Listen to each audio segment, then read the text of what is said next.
What's so great about Frankenstein? Welcome back to a series that I sometimes do, where I look at a classic work of literature or a modern classic and talk about why it's so beloved and what's so special about it exactly, and whether or not I like it. Frankenstein is a special one, because Frankenstein is my favourite novel. So talking about what's so special and what's so good about Frankenstein should be pretty easy for me. I haven't made any notes, I haven't scripted this, I'm gonna ramble about Frankenstein by Mary Shelley and why exactly it's my favourite novel ever.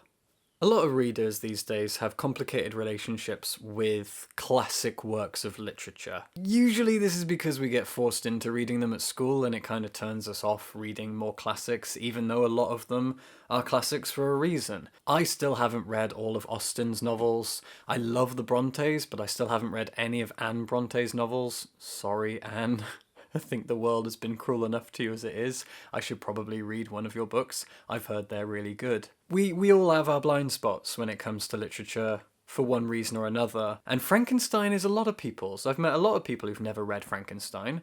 I first read it when I was about 23. I'd met Jess, my partner, and the two of us had moved to Dubai. Actually, Abu Dhabi. Actually, a village between the two, out in the nowhere desert of the UAE. And we were living in this villa, working at this weird school, and Jess had brought a few classics along with her, and she said, read Frankenstein, read The Picture of Dorian Gray, read Dracula. She liked gothic stuff. So I did. I read Frankenstein and it became my favourite novel. When I moved to Bristol when I was about 27, I taught at a high school there for about 6 months and I was lucky enough to teach Frankenstein. I say lucky enough. Usually when you learn something at school, you don't like it anymore and it turns you off it. For me as a teacher, probably because I was a bad teacher and I didn't like doing it, the same was true for me in terms of work as well as study. I didn't want to teach books that I liked and I would quite often try to avoid teaching books that I liked so that I could keep liking them. Frankenstein, I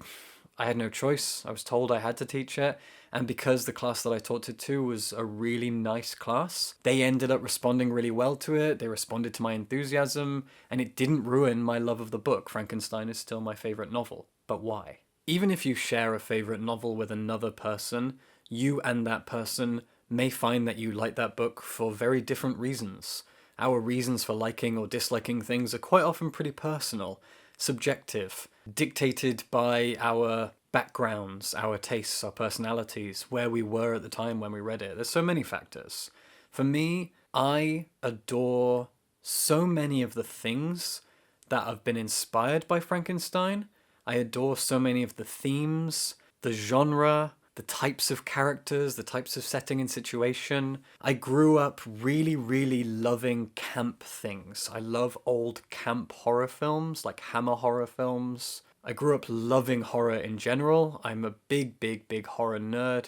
I'm a big science fiction nerd, and Frankenstein was the first science fiction novel. I know I have heard about how there are some Greek myths and legends and stuff that are technically science fiction, and some really old texts that predate Frankenstein that are technically science fiction. I don't know enough about those. Most people simply say that Frankenstein is kind of where science fiction started, so I'm gonna say that myself now. It's typically what we say. Frankenstein is where sci-fi started. I love sci-fi, I love horror, I love camp. I think it's those three things. Frankenstein is really camp.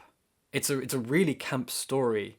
It is so dramatic. There is so much pathetic fallacy. It is insane how much pathetic fallacy there is. There are entire chapters that are dedicated to scenery and atmosphere and weather, page after page talking about thunderstorms and clouds and mountain ranges and views from certain perspectives and traveling across the ocean and the land in a carriage. And there's so much atmosphere and it's very camp because it's very dramatic, and I don't really like using the phrase over the top, but it feels applicable here. It does feel like Shelley is moving over the top. She's going beyond what she really needs to try to sell an atmosphere or even just tell a story. And I love the camp. I love the camp of Frankenstein. It sells itself on its absurd atmosphere, this sublimeness writers of her period were obsessed with the sublime, this attitude towards landscapes, this admiring the weather and the climate and the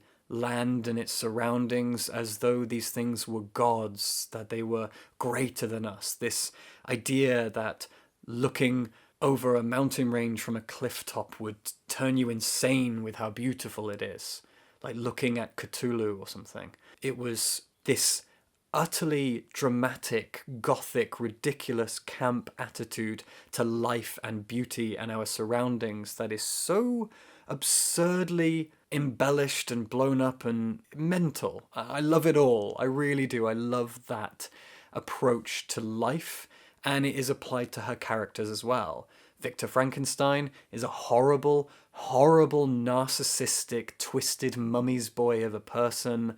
I love him. I think he's great. He's not a nice character, and I root for him completely just because I need to see how far he's going to go. Every time I read Frankenstein, I'm surprised by his actions over and over again, and he seems like he fits that world so well. The world of Frankenstein is a world of thunderstorms and rocky mountains, and he fits in that world so well. His attitude towards other people, the way that he talks to them, his family, his teachers, the monster itself. He is repulsive and repugnant and arrogant and awful. I love him. He's an absurd character. You don't see characters, especially protagonists, like him in fiction these days. If you do, it's in fantasy and YA stories, which a lot of people don't take seriously, and it's a real shame. And then the monster is one of the most complex characters in literature. He is obviously very misunderstood, and I mean that as in misunderstood obviously within the book. He's a famous misunderstood character in fiction, but I also mean he's misunderstood by the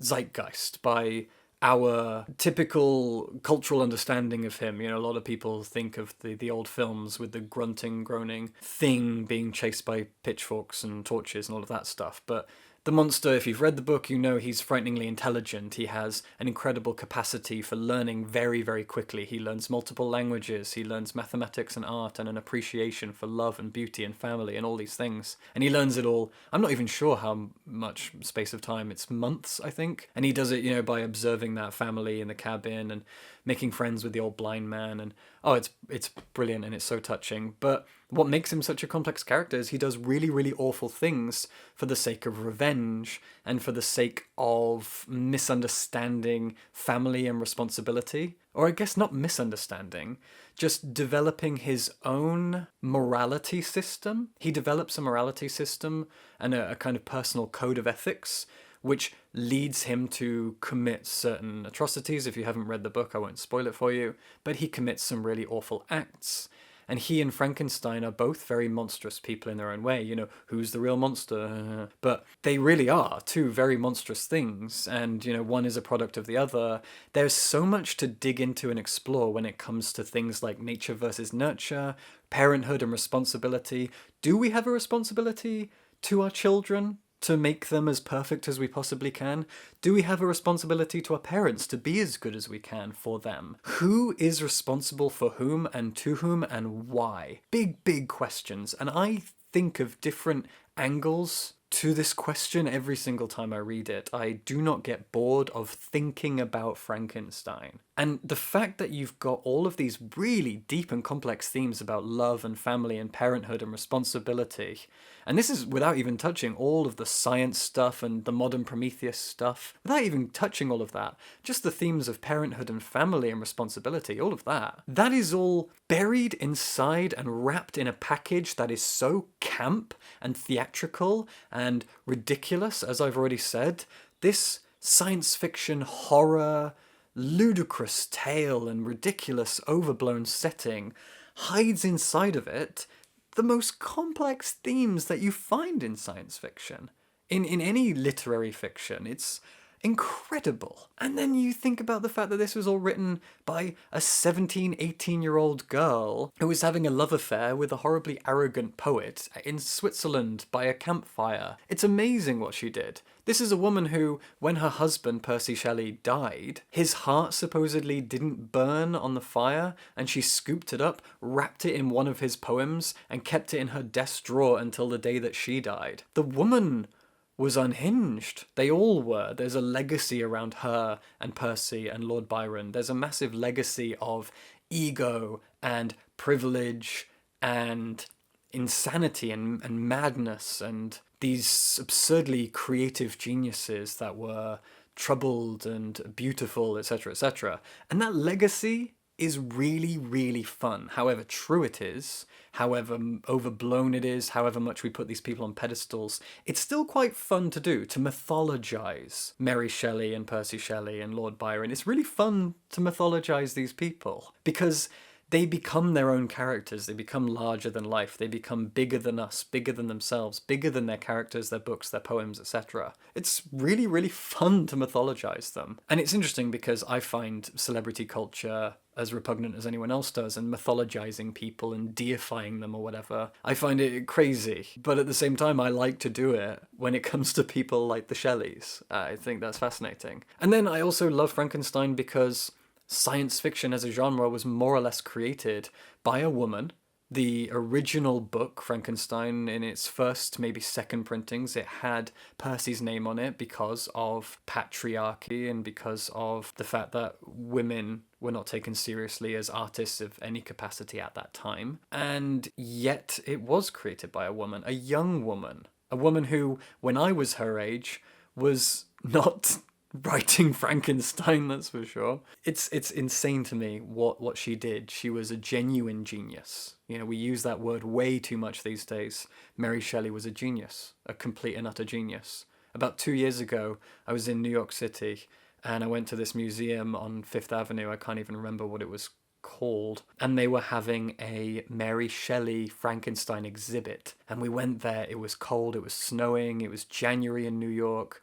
And we went to this exhibit and there were original manuscripts. There was that famous painting of her. There was a painting of Tintern Abbey. Tintern Abbey is like a mile away from my parents' house. It's an incredible shell of a place. And there was this portrait of Tintern Abbey there. And I was like, wow, that's weird seeing that here in New York. But seeing that exhibit, that will stay with me for the rest of my life. The portraits, the manuscripts. There was a copy of Frankenstein, a first or second edition copy, with all of her notes in the margins about what she wanted to change and edit for the next publication.